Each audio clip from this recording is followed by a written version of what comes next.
തിരുവനന്തപുരം മാറിയൊരു മാറ്റം കഴിഞ്ഞ 50 കൊല്ലം കൊണ്ട് മാറാത്തതാണ് 5 മാസം കൊണ്ട് മാറ്റിയിരിക്കുന്നത്. മേയറായിട്ട് വി രാജേഷ് വന്നതിന് ശേഷം തിരുവനന്തപുരത്ത് അപ്പാടെ മാറ്റമാണ്. അപ്പാടെ മാറ്റം എന്ന് പറഞ്ഞു കഴിഞ്ഞാൽ മാലിന്യ പ്രശ്നത്തിന് പരിഹാരം കണ്ടുകൊണ്ടിരിക്കുന്നു. ആമയഞ്ചാൻ തോട് മേയർ ഒരാൾ രാത്രി വീണ് മരിച്ച സ്ഥലമല്ലേ അതെ മേയർ അമ്മയുടെ? രാത്രിയും വന്ന് ശുചിയാക്കുന്നു.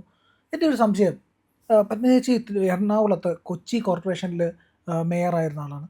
ഈ തിരുവനന്തപുരത്ത് നടത്തിയതുപോലെയുള്ള ഒരു മാറ്റം കൊച്ചിയിലും സാധ്യമല്ലേ? സാധ്യമാണ്, പക്ഷെ അവർ സാധിപ്പിക്കില്ല. കാരണം പ്രശ്നങ്ങൾ പ്രശ്നമായി നിന്നാൽ മാത്രമേ എപ്പോഴും അത് ഞങ്ങൾ അതിനുത്തരം കാണും, ഞങ്ങൾ പരിഹരിക്കും എന്ന് പറയാൻ പറ്റുള്ളൂ. പിന്നെ ഞാൻ എപ്പോഴും പറയുന്ന കാര്യമാണ്, ഒരു 5 വർഷം മതി ഒരാൾക്ക് ആ കൗൺസിൽ ഡിവിഷൻ വൃത്തിയായിട്ടും ജനങ്ങൾ ആഗ്രഹിക്കുന്നത് പോലെയും മാറ്റിയെടുക്കാനായിട്ട്. അപ്പോൾ അടുത്ത തവണ നമുക്ക് മത്സരിക്കാൻ പറ്റുമോ?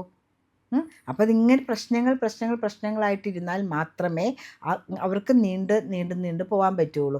എപ്പോഴും പറയുന്നൊരു കാര്യമുണ്ട്, അച്യുതാനന്ദൻ്റെ ഒരു ഇതിൽ ഞാൻ കേട്ടിട്ടുള്ള കാര്യമാണ്, ഈ യുവാക്കൾ കുറച്ചും കൂടെ മുതിർന്നവരാകും, അവർ വയസ്സന്മാരാകും ഒക്കെ നമ്മളോടൊപ്പം തന്നെ നിർത്തണമെങ്കിൽ പ്രശ്നമായിട്ട് നിർത്തണം. അവർക്കിപ്പോൾ ജോലി കിട്ടും എന്നും ജോലി കിട്ടിക്കഴിഞ്ഞാൽ അവർ ജോലിയുടെ പുറകെ പോകും. അപ്പോൾ കൗടി പിടിക്കാനും ജയ് വിളിക്കാനും ആരെയും കിട്ടില്ല.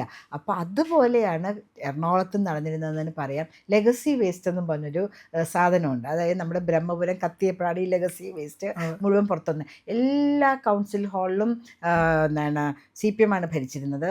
അഡ്വക്കേറ്റ് അനിൽകുമാർ ആയിരുന്നു. അദ്ദേഹം നല്ലൊരു വ്യക്തിയാണ്, നല്ല വിവരവും വിദ്യാഭ്യാസവും ഉള്ളൊരു മനുഷ്യനാണ്. പക്ഷെ എന്ത് ചെയ്യാൻ പറ്റും, അദ്ദേഹത്തെ ഇരിക്കുന്ന കടക്കൂപ്പുറത്തിൻ്റെ പാർട്ടിയിലായിപ്പോയി. അപ്പോൾ അദ്ദേഹം കടക്കൂപ്പുറത്തുനിന്ന് പറയാത്ത പോലെ പറയും. നമ്മളൊക്കെ എന്ത് പറഞ്ഞാലും അദ്ദേഹം എഴുന്നേറ്റ് ചേംബറിലേക്ക് പോകും. ഒന്നും അദ്ദേഹത്തിന് പ്രശ്നമില്ല. കോടിക്കണക്കിന് രൂപ കൊടുത്തിട്ടും ഇപ്പോഴും ബ്രഹ്മപുരത്തെ പ്രശ്നം അഡ്രസ്സ് ചെയ്യാനായിട്ട് BPCLൻ്റെ CSR ഫണ്ട് വഴി 800 കോടി രൂപ കൊടുത്തിട്ടാണ് അവിടെ പ്ലാന്റ് ഉണ്ടാക്കിയത്. ഈ ലെഗസി വേസ്റ്റ് എന്ന് പറഞ്ഞാൽ എന്താ? ആദ്യം എനിക്ക് അർത്ഥം എന്താണെന്ന് മനസ്സിലായി. ലെഗസി എന്ന് പറഞ്ഞാൽ നമുക്കൊരു വലിയ ലെഗസി പാരമ്പര്യ വേസ്റ്റോ അതെന്താണെന്ന് ചോദിച്ചപ്പോഴാണ് മനസ്സിലായത്. വർഷങ്ങൾ ആഫ്റ്റർ വർഷം അവിടെ കൂടിക്കിടക്കുന്ന വേസ്റ്റുകൾ അങ്ങനെ കിടക്കുന്നുണ്ട്. അതായത് ആദ്യം 2 വർഷം ടോണി ചമ്മണി ലെഗസി വേസ്റ്റ് എടുത്തു. അത് കഴിഞ്ഞ് ലെഗസി അദ്ദേഹം സൗമിനി ജെയിന് കൊടുത്തു. സൗമിനി ജെയിൻ അത് അനിൽകുമാറിന് കൊടുത്തു. ആ അനിൽകുമാർ അത് ഇപ്പോഴത്തെ അഡ്വക്കേറ്റ് മിനിമോൾക്ക് കൊടുത്തു. അങ്ങനെ ലെഗസി ഇനിയിപ്പോൾ മിനിമോൾ അത് വേറെ ആർക്കെങ്കിലും കൊടുക്കും. അതിനൊരു അവസാനം കാണുന്നില്ല.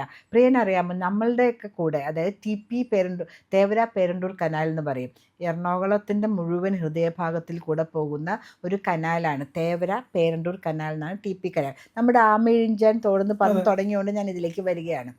അത് പണ്ട് ശരിക്കും പറയുകയാണെങ്കിൽ ഒരു ഫ്രഷ് വാട്ടർ പോയിക്കൊണ്ടിരുന്ന ഒരു സ്ഥലമാണ്. കുട്ടികളൊക്കെ അവിടെ കുളിക്കുമായിരുന്നു, വഞ്ചികളൊക്കെ അവിടെ കൂടെ പോകുമായിരുന്നു. പനമ്പള്ളി നഗറിൽ മെയിൻ അവന്യൂവിൽ പ്ലോട്ട് അവൈലബിൾ ആയിട്ടും പലരും വാട്ടർ ഫ്രണ്ട് എന്നും പറഞ്ഞ് ഡബിൾ വിലയ്ക്ക് ഇവിടെ മേടിച്ചപ്പോൾ മൂക്ക് പൊത്തി മാസ്ക് കെട്ടി ചാടി കാറി കയറി പോകുന്ന അവസ്ഥയിൽ ജീവിക്കുന്ന ആൾക്കാരുണ്ട്.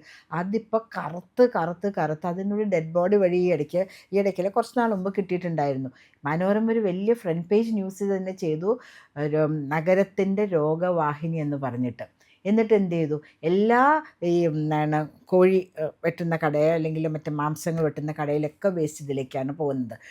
നമ്മളുടെ വലിയ അപ്പാർട്ട്മെൻറ്റ്സിൽ നിന്നും വീടുകളിൽ നിന്നൊക്കെയുള്ള സ്യൂവേജ് ഇതിലേക്കാണ് പോകുന്നത്. ഇങ്ങനെയാണോ ഒരു റോഡിനെ ഒരു വലിയ തോടെന്ന് പറയും, കനാലിനെ ഇപ്പോൾ ആക്കിയൊരു കുറച്ച് വലിയ കാന പോലെയാക്കി. അങ്ങനെയാണ് ഇവിടുത്തെ കാര്യങ്ങൾ നടക്കുന്നത്. അപ്പോൾ കുറേ കുട്ടികൾ ചേർന്ന് ഒരു പടം പിടിച്ച് പ്രിസർവ് ദ വേൾഡ് ഫോറസ്റ്റ് എന്ന് പറഞ്ഞത്. അതായത് നമ്മുടെ പേരണ്ടൂർ കനാൽ പഴയ അത് വഞ്ചി പോകുന്നത് പോലെയും അതിൻ്റെ തീരത്തിരുന്ന അമ്മുമ്മ അവർക്ക് കളിക്കാൻ പറ്റുന്ന പോലത്തേക്ക് ഒരു സാഹചര്യത്തിലേക്ക് കൊണ്ടുവരണം, നിറയെ വാട്ടർ ലില്ലി സാമ്പലൊക്കെ വളരുന്ന പോലെ ആക്കണം എന്നൊക്കെ പറഞ്ഞിട്ട് മേയറിനെ പോയി കണ്ടു. ഞാനും കൂടെ പോയിരുന്നാണ്. ആ സമയത്ത് ഞാനൊരു പത്രപ്രവർത്തകയാണ്. ധാരാളം മാധ്യമപ്രവർത്തകർ വായിച്ചു, 10 കോടി രൂപ സാങ്ഷനാക്കി. എന്ത് പറ്റി, എത്ര കോടി കൊടുത്തു? ആ സമയത്ത് പല ഫോറിൻ കമ്പനികളും ഇത് ശരിയാക്കി തരാമെന്നും പറഞ്ഞ് ഫ്രീ ആയിട്ട് വന്നിരുന്നു. അപ്പോൾ അവർക്ക് വേണ്ട, കാരണം ഇതൊരു പൊന്മുട്ടയിടുന്ന താറാവാണ്. KMR ശ്രീധരൻ സാറ് വന്ന സമയത്ത് 2 പ്രാവശ്യം കോരിയുള്ളൂ. വെള്ളപ്പൊക്കം എന്നൊരു അവസ്ഥ ഉണ്ടായി, എല്ലാം വൃത്തിയായിട്ട് കിടന്നു. പക്ഷേ വൃത്തിയായി കിടന്നാൽ പിന്നെ ഇവരെന്ത് ചെയ്യും? അതുപോലെ ഇപ്പോൾ രാജേഷ് ചെയ്യുന്നത് എന്താണെന്നറിയാമോ? രാജേഷ് ഹാൻഡ്സ് ഓൺ മേയറാണ്. അവിടെ നിന്നാണ് കാര്യങ്ങൾ ചെയ്യിക്കുന്നത്. ഞാൻ ഇന്നലെ കണ്ടു അദ്ദേഹം അവിടെ നിന്ന് കാര്യങ്ങൾ നല്ല ലൈറ്റൊക്കെ കത്തുന്നത്, അതായത് രാത്രിയാണ് നമുക്ക് അതിനർത്ഥം, നിന്നാണ് പണിക്കാരോടൊപ്പം നിന്ന് ചെയ്യിക്കുന്നത്. അല്ലെങ്കിൽ പോയി കഴിഞ്ഞാൽ അവർ പോകും.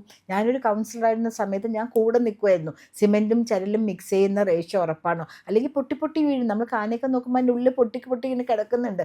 ഇതൊക്കെ നമ്മളുടെ പൈസയല്ലേ. അപ്പോൾ പലരും കളിയാക്കി പറയും, ഓ കൗൺസിലറുടെ ജോലിയാണോ ഇത്? കൗൺസിലറുടെ ജോലി ആണോ എന്ന് ചോദിച്ചാൽ ആണെന്നും പറയാം.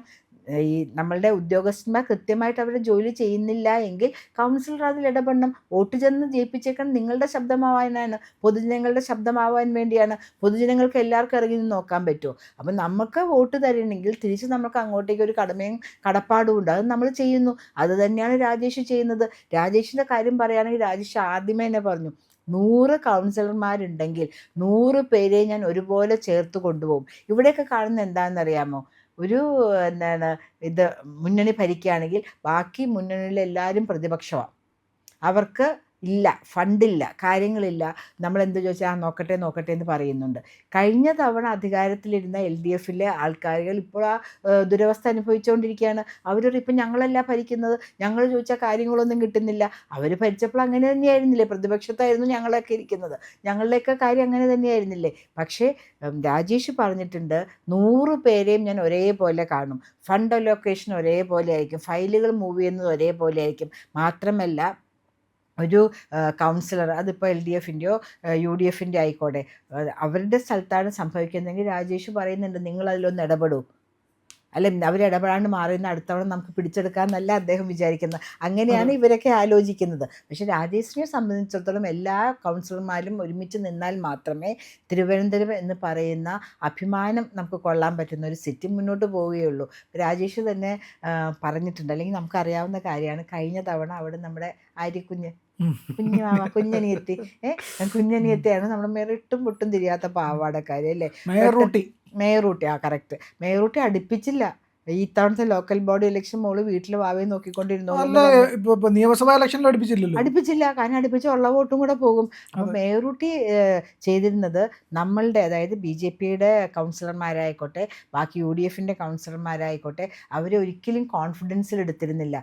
മാത്രമല്ല അവരുടെ ഡിവിഷനിൽ നടക്കുന്ന കാര്യങ്ങൾ പോലും അവരുടെ അറിവില്ലാണ്ട് ഇന്ന സമയത്ത് കാന പൊളിക്കുന്നുണ്ട്, ഇന്ന സമയത്ത് കാന വൃത്തിയാക്കാൻ വരുന്നുണ്ട്, ലൈറ്റ് ഇടുന്നുണ്ട്. ഇപ്പോൾ രാജേഷ് നോക്കൂ, തിരുവനന്തപുരത്തുള്ള എല്ലാ സ്ഥലത്തും ലൈറ്റുകൾ ഇടുന്നുണ്ട്.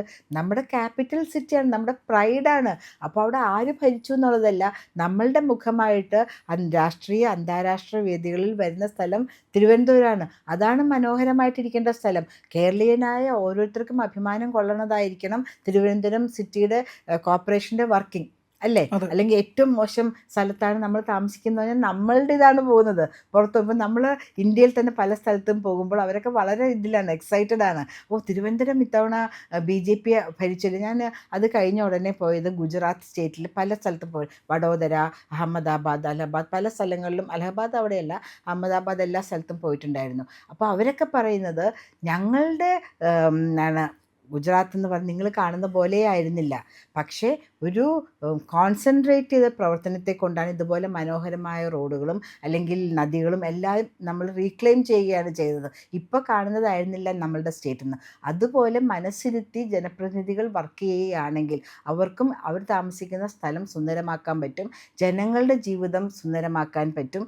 നമ്മൾ പുറത്തേക്ക് ഇറങ്ങുമ്പോൾ നമുക്ക് റോഡിൽ ടൈൽസ്, അൺഈവൺ ടൈൽസ്, ചെറിയ കാര്യം ഞാൻ പറയുകയാണ്, അൺഈവൺ ആയിട്ട് ടൈൽസ് ഉണ്ടെങ്കിൽ ഇപ്പോൾ ഇവിടെ എന്താണ് സെൻറ്റ് ആൽബർട്ട്സ് കോളേജിൻ്റെ മുമ്പിൽ അൺഈവൺ ടൈൽസ് തട്ടി ഞാൻ വീണു. ആ കുട്ടികൾ തന്നെ വന്ന് എന്നെ പൊക്കി എടുത്തുകൊണ്ട് വന്നു. എൻ്റെ കാര്യം തന്നെയാണ് ഞാൻ പറഞ്ഞത്, കണ്ട കാര്യമല്ല പറയുന്നത്. റോഡ് ഒരു ലെവലിങ്ങനെ താഴെ നിൽക്കുന്ന തൃപ്പൂണിത്തുറയിൽ വീണു. അപ്പം നമ്മളുടെ ആരോഗ്യസ്ഥിതി നന്നായിരിക്കണമെങ്കിൽ കൗൺസിലർമാർ കൂടെ ശ്രദ്ധ വയ്ക്കണം. കാരണം officers are just not concerned. അതുപോലെ തന്നെ കോൺട്രാക്ടർമാർ, എനിക്ക് പറയുന്നതിൽ ഒരു ബുദ്ധിമുട്ടില്ല. കോൺട്രാക്ടർമാർ പറയുന്നതിൻ്റെ മാഡം ഇങ്ങനെയൊക്കെ പറഞ്ഞാൽ മതി, എത്ര പേരെ ഞങ്ങൾ ഗ്രീസ് ചെയ്യണം, മാഡൊന്നും മേടിക്കുന്നില്ല. അതിനർത്ഥം വേറെ ആരും മേടിക്കുന്നില്ല എന്നല്ല. എന്നോട് പറഞ്ഞ കോൺട്രാക്ടർമാരുണ്ട്, 100 രൂപ ഞങ്ങൾ നടക്കുകയാണെങ്കിൽ, എന്തിന് നമ്മുടെ രാജീവ് ഗാന്ധി പറഞ്ഞിട്ടുണ്ട്, 100 രൂപ ചിലവാക്കുകയാണെങ്കിൽ 17 രൂപയെ എൻഡിലെത്തുന്നുള്ളൂ, ബാക്കി ഇടനിലക്കാർക്കും രാഷ്ട്രീയക്കാർക്കും ഉദ്യോഗസ്ഥന്മാർക്കും ഒക്കെ പോവുകയാണ്. 83 രൂപ കഴിഞ്ഞ് 17 രൂപ കിട്ടുന്നുള്ളൂ. അത് തന്നെയാണ് ഇപ്പോഴും അവസ്ഥ. പക്ഷെ തിരുവനന്തപുരത്തെ കാര്യം നോക്കുകയാണെങ്കിൽ രാജേഷിന് എങ്ങനെ അറിയാം? കാര്യങ്ങൾ നിയന്ത്രിക്കണമെന്ന് എങ്ങനെ അറിയാം? അതുപോലെ തന്നെ സത്യസന്ധമായി പ്രവർത്തിക്കാനും അറിയാം, എല്ലാവരെയും ഒരുമിച്ച് ചേർത്ത് പ്രവർത്തിക്കുവാനും അറിയാം. 5 വർഷത്തിനുള്ളിൽ ഇന്ത്യയിലെ നമ്പർ 1 കോർപ്പറേഷനുകൾ ഒന്നായിട്ട് തിരുവനന്തപുരം മാറുമെന്ന് നമുക്ക് ഉറപ്പാണ്. കാരണം അവിടെ രാജേഷിൻ്റെ നേതൃത്വത്തിൽ നടക്കുന്ന മാതൃകാപരമായ വികസന പ്രവർത്തനങ്ങൾ നടക്കുന്നു. അത് അദ്ദേഹം റിപ്പോർട്ട് ചെയ്യുന്നു. സുതാര്യമാണ്. അതെ, ഞാൻ തിരുവനന്തപുരത്തായിരുന്നതുകൊണ്ട് എനിക്കറിയാം. മുമ്പ് ഈ 50 കൊല്ലമായിട്ട് നമ്മുടെ LDF ഭരിച്ചുകൊണ്ടിരിക്കുക. അവിടെ ഒരു പ്രശ്നം ഉണ്ടായി കഴിഞ്ഞാൽ പ്രശ്നമാണെങ്കിൽ പോലീസ് ഇടപെടും. ക്രമസമാധാനം അതുപോലെ സാമൂഹിക പ്രശ്നമൊക്കെയാണ് പോലീസ് ഇടപെടും. കൂടിപ്പോയ MLA നിയമമായതുകൊണ്ട് ശിവൻകുട്ടിയായിരുന്നു. ശിവൻകുട്ടി കാര്യമായിട്ട് തിരിഞ്ഞൊന്നും നോക്കിയിട്ടില്ലായിരുന്നു. പിന്നെ മറ്റ് ഇതൊക്കെയാണെങ്കിൽ കോൺഗ്രസ്സുകാരാണെങ്കിൽ പിന്നെ ഭേദമാണ് കേട്ടോ. പല സ്ഥലത്തും അവർ ഈ പറയുന്ന MLA-മാരൊക്കെ ഇടപെടും. ഇല്ലെങ്കിൽ അങ്ങേയറ്റം MLA-യോ മന്ത്രിയോ ഒക്കെയാണ് വലിയ പ്രശ്നമാണെങ്കിൽ ഇടപെടുന്നത്. അല്ലാതെ ഇടപെടാൻ ആളില്ല. അതായിരുന്നു തിരുവനന്തപുരം നഗരത്തിന്റെ അവസ്ഥ. പക്ഷെ ഇപ്പോ രാഷ്ട്രീയ ഭേദമന്യേ എല്ലാവരെയും കൊണ്ടും ഏറ്റവും അടിസ്ഥാനമായിട്ട് ഇടപെടേണ്ട ഒരു കൗൺസിലറാണ്. അവിടെ നിന്നാണ് മുകളിലേക്ക് പോകേണ്ടത്. ആദ്യം MLA MLA അല്ല ഇടപെടേണ്ടത്. ഞങ്ങൾ നിയമത്തുകാർ പറയായിരുന്നു, അവിടെ MLA-യുടെ പണിയെടുക്കുന്ന MR ഗോപൻ അവിടുത്തെ കൗൺസിലറാണ് ഈ ശിവൻകുട്ടിയുടെ ജോലി കൂടി അവിടെ എടുത്തുകൊണ്ടിരുന്ന മുമ്പ്. കാരണം അങ്ങനെ നോക്കിക്കൊണ്ടിരുന്നതാ. അല്ലാതെ MLA ഇടപെടുമെന്ന് വിചാരിച്ചിട്ട് ഒരു പ്രതീക്ഷയില്ലായിരുന്നു അവിടെ. അതാണ് വാസ്തവം. അതായത് പലയിടത്തും ഈ പറയുന്ന MLA-മാരൊന്നും തിരിഞ്ഞു നോക്കാറില്ല. അവിടെ എല്ലാം കൗൺസിലർമാരെ. ഇപ്പൊ BJP കൗൺസിലർ തന്നെയാണ് ചെയ്യേണ്ടത്. ഏറ്റവും താഴത്തെ ലെവലിൽ നിന്ന് വരുന്നത് കൗൺസിലറാണ്. കൗൺസിലറിനാണ് എല്ലാ ജനങ്ങളുമായിട്ട് മുഖപരിചയം. കൗൺസിലർമാർ കൃത്യമായിട്ട് ഇപ്പൊ ഇടപെടുന്നുണ്ട്. ഇപ്പം ഞങ്ങളുടെ അവിടുത്തെ കൗൺസിലർ ആണെങ്കിലും ശരി തന്നെ മറ്റ് ഓരോരോ വാർഡുകളിലായാലും അത് രാഷ്ട്രീയം നോക്കിയിട്ടല്ല. രാജേഷ് വിളിക്കാറുണ്ട്, ഞങ്ങളുടെ മേയർ വിളിക്കുന്നു, മേയർ വിളിച്ചിട്ട് രാഷ്ട്രീയം നോക്കാതെ എല്ലാ പ്രശ്നത്തിലും ഒരു ഇടപെടും. കാര്യം പ്രിയം ശ്രദ്ധിച്ചിട്ടുണ്ടോ? ഈ ലോക്കൽ ബോഡി ഇലക്ഷന് ആൾക്കാർ സ്ഥാനാർത്ഥിയെ നോക്കിയാൽ വോട്ട് ചെയ്യുന്നത്, അല്ലാണ്ട് പാർട്ടിയെ നോക്കിയല്ല വോട്ട് ചെയ്യുന്നത്. പക്ഷെ അത് MLA-യും MP-യും ആകുമ്പോൾ പാർട്ടി നോക്കിയിട്ടാവും. എന്തുകൊണ്ടെന്നാൽ ആ സ്ഥലത്തെ പ്രശ്നങ്ങൾ തീർച്ചയായിട്ടും ആദ്യം അറിയുന്ന ഒരു വ്യക്തിയാണോ ഞങ്ങളുടെ കൗൺസിലറായിട്ട് വരാൻ പോകുന്നത്. എത്ര സമയം അവർക്ക് കൊടുക്കാൻ പറ്റും, അവർക്ക് അതിനുള്ള വിദ്യാഭ്യാസമുണ്ടോ, അവർക്ക് അതിനുള്ള കഴിവുണ്ടോ, ജനങ്ങളെ ചേർത്ത് നിർത്താനുള്ള ഒരു കഴിവുണ്ടോ എന്നൊക്കെ നോക്കിയിട്ടാണ് ലോക്കൽ ബോഡിയിലേക്ക് വോട്ട് ചെയ്യുന്നത്. ആ ജനങ്ങൾ അർപ്പിച്ചിരിക്കുന്ന വിശ്വാസം കാത്തു സൂക്ഷിക്കുകയാണ് ഇപ്പോൾ രാജേഷിൻ്റെ നേതൃത്വത്തിൽ 100 കൗൺസിലർമാർ, രാജേഷ് ഉൾപ്പെടെ 100 കൗൺസിലർമാരെയും ചേർത്ത് അദ്ദേഹം ചെയ്യുന്നത്. നമുക്ക് എല്ലാവർക്കും ചേർന്ന് നമ്മളുടെ നഗരത്തെ ചേർത്ത് പിടിക്കാം, അവിടെയുള്ള വികസനങ്ങൾ കൊണ്ടുവരാം. നിങ്ങൾക്ക് വേണ്ട, ഞങ്ങൾ 50 പേരുടെയും ഡിവിഷനിൽ മാത്രം മതി എന്നല്ല. അത് കാര്യമില്ലല്ലോ. അപ്പുറത്ത് വേറൊരു കൗൺസിലറായിരിക്കും, ഇവിടെ നിന്ന് ഇത്ര ഓടിച്ചു ചെല്ലുമ്പോൾ വേറെ ഒരു ഇതിൽ പോയി പിന്നെ അവിടെ നില്ലുമ്പോൾ നല്ലൊരു സ്ഥലത്തേക്ക്, അങ്ങനെ പറ്റില്ലല്ലോ. നഗരം മുഴുവൻ ഒരേപോലെ മനോഹരവും വെൽ ലിറ്റുമായിരിക്കണം.